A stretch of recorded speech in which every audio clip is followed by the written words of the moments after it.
Welcome to Free Learning System. In this video, we delve into essential keyboard shortcuts in Microsoft Word that can significantly enhance your productivity and streamline your document creation and editing process. Firstly, what is the shortcut for creating a bulleted list in Word? To create a bulleted list in Microsoft Word using a keyboard shortcut, you can follow these steps. Select the list or the text you want to turn into a bulleted list.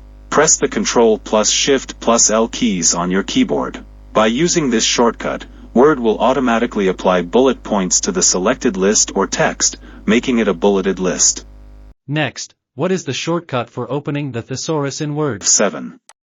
To check the synonyms and antonyms of a word in MS Word, you can select the word and press the Shift+F7 keys on your keyboard. This will open the thesaurus and provide you with a list of alternative words and their meanings.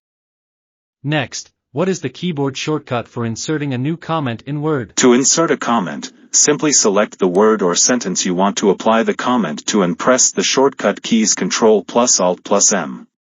This will add a new comment to the selected text in Word.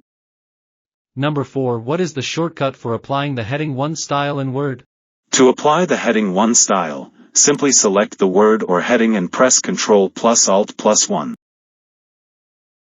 Next, number 5. What is the keyboard shortcut for double underline formatting in Word? When you want to double underline a specific word, simply select the word and press Ctrl+Shift+D.